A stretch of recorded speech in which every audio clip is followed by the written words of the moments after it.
Cause I don't know how fake feel, nigga. Cause all my life I've been a real nigga. Bloodborne, Miyazaki, Fromsoft. You have truly outdone yourself with this game. The sheer amount of care and love that went into the architectural structures of Yharnam, as well as consistent level design all throughout the game, are truly exquisite. It also doesn't overstay its welcome, as it's easily on the shorter end of the Soulsborne titles, but to me the intense boss battles make up for it. I have beaten this game so many times that I have multiple profiles just so I can start fresh with a new character. For those that don't know, you can only have 10 different save slots in the Soulsborne titles, and since I don't want to delete any of my characters, I just switch profiles. What can I say? I love the game. So, how did Bloodborne save my life? Well, it all started back in 2015 when I was diagnosed with schizoaffective depressive disorder. I guess to understand my state of mind back then, I'll have to let you all know where I was in my life. It was March, and I was 2 months out of the mental hospital with a mind that just wouldn't focus. I was always exhausted due to the meds I was on at the time, and I had begun to isolate myself from general society. I just didn't feel like myself, which depressed me greatly, and it just felt like my life was slowly being smothered from me. The best way to describe myself is I was like a blank slate, and I was depressed along with other symptoms. The medication I was on made me extremely tired, so I ended up sleeping a lot more and a lot longer than I wanted to. It also did not help that Dying Light, a game I was somewhat anticipating that far into its release, glitched on me at the end of the game. It took me anywhere from 2 weeks to a month to reach the end, and something that small greatly depressed me. I ended up going days without playing a single game, and would just serve YouTube videos or watch a Yu Hacker show. One day, I saw a trailer for a game called Bloodborne. I was immediately interested and began to look into it as much as I could without spoiling boss fights. I found out that it was developed by the same people that made Demon Souls. Back when Demon Souls came out in 2009, I was heavily researching the Illuminati, and I assumed it was an evil game. At this point in my life, I was past that stage and willing to give the game a try. I ended up getting the game on launch day at Walmart, and I was a bit indifferent with the game at first. This was because the game was incredibly difficult, and I ended up dying repeatedly in the very first area. I spent several days trying the game in bursts, getting upset and turning the game off. However, that all changed when everything started to click for me, and ladies and gentlemen, I was addicted.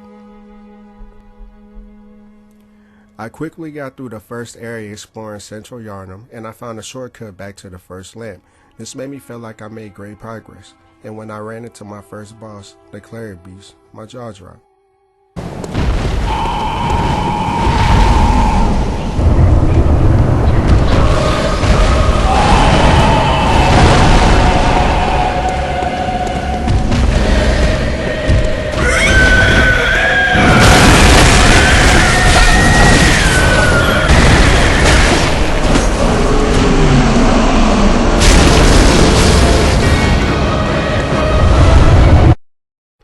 The music was so epic, and all of a sudden I had this giant behemoth-headed looking thing coming at me.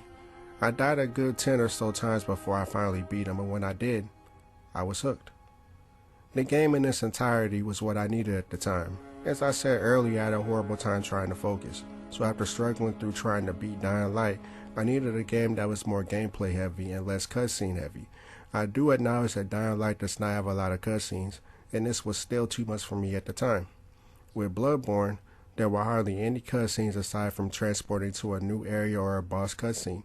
Everything else was straight gameplay, so there wasn't much to focus on. I remember wandering the world aimlessly for weeks, killing every single enemy I could, which, to this day, I still find pleasure in wiping out an entire area of enemies. The corpses decorated in the floor, blood soaked all across the streets whichever way they was facing when their brains hit pavement. Eminem reference. Anyway, I really enjoyed it. Plus it was keeping me occupied, which in turn was easing me through my depression as well. The voices were still there, which continued to hinder me due to me not being on the correct meds at the time. But it still helped me by finding a tiny bit of joy in killing the boss or finding a new area. After conquering Central Yharnam and defeating the true first boss in Father's Gascoigne,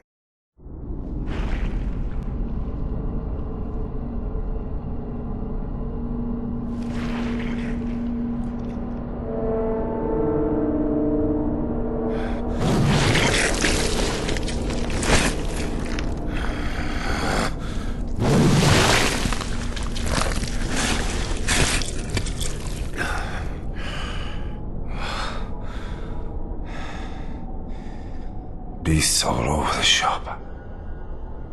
You'll be one of them, sooner or later.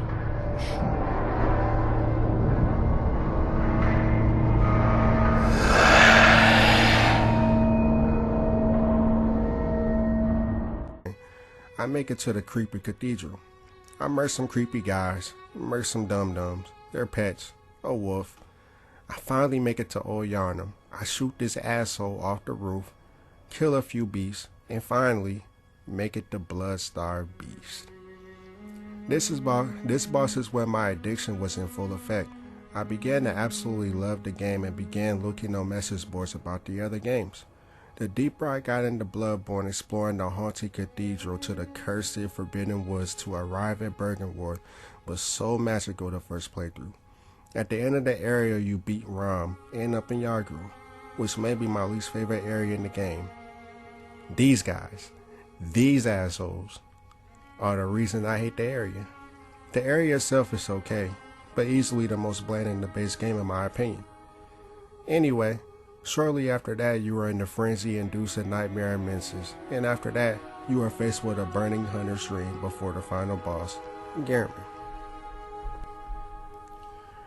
Of course, there are hidden areas and bosses as well as the DLC, but the DLC was not out at the time, so I won't be speaking on it. Also, the hidden areas I won't be speaking on because I only found one my first playthrough, which was the poisonous swamp, on accident. I had no idea how to do chalices either, but I did complete them about a year later when I attempted. The Hunter's Dream is my second favorite hub in Soulsborne, with my absolute favorite being Majula. I just love the ambiance, the subtle music, and just the aesthetic of the entire place. Plus, when it's on fire it looks so beautiful. Sometimes I would just hang out in the hub just to soak it all in. It helps soothe my mind in darker times, and I'm thankful for it. My favorite boss in the base game is Amelia. Their wills are weak, minds young. Were it not for fear, death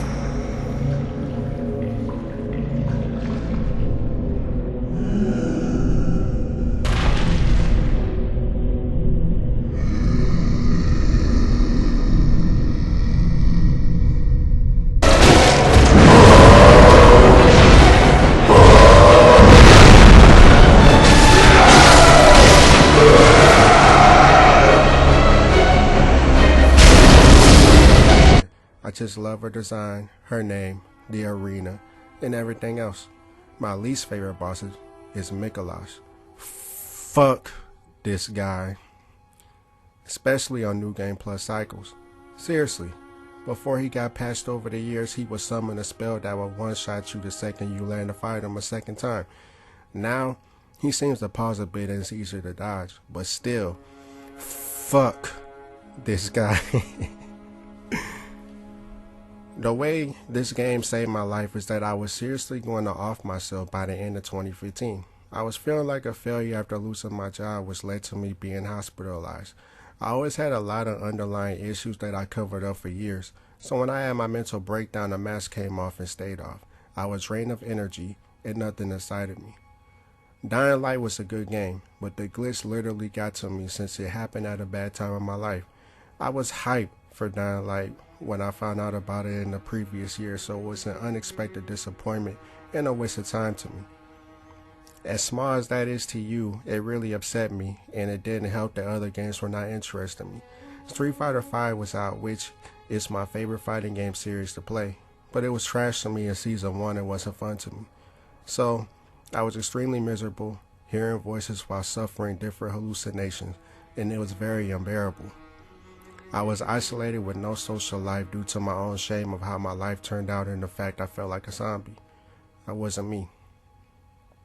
So, playing Bloodborne and completing it gradually in about a month was a breath of fresh air while I was suffocated in my own personal madness.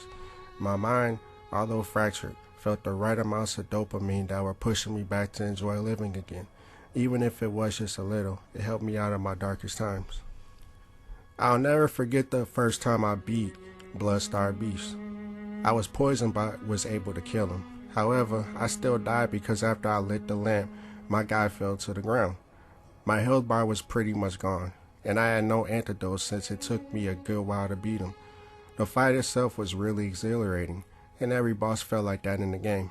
It also made me focus a bit for bosses and enemy patterns. Sometimes I would die purposely or take damage to something just to figure out what I can get away with and adjust accordingly. Due to this, I could not play every single day due to my psychosis, but when I did overcome a boss, it was a feeling I needed greatly. So, as corny as that sounds, it jump-started my will to live again. I love everything about Bloodborne. I know I wasn't going to talk about the other areas, but fuck it. I love the Upper Cathedral at Ebrietas. It's a very cool boss to fight. I love the giant brain and the nightmare menses, and the spiders were implemented well in my opinion. I love the Winter Castle of Canehurst with Marta Ligarius, who is one of my favorite bosses in the game. I love the ambiance of the area with all the witches, and I usually do that area in every playthrough. I'm also probably in the minority of liking the Witches of Hemwick, but they are definitely the easiest boss in the game. I really like or love all the bosses, except Mikolash, because fuck Mikolash. The fashion shows in this game is some of the weakest in Soulsborne due to similar selections, but from what we got, they're designed well for the most part. All the weapons are good, and I love basically getting 2 weapons in one. The Shikage is my personal favorite weapon in the game, by the way. I know next to nothing about the story since I play for gameplay only. That goes for all the Soulsborne games. I just think the worlds in these games are amazing, and Bloodborne has the best one. I always liked exploring the worlds in games, and Bloodborne is probably the best game I played on the PlayStation 4. It's my favorite exclusive on that console, and Bloodborne saved my life. As sad as that sounds, but at least I'm here.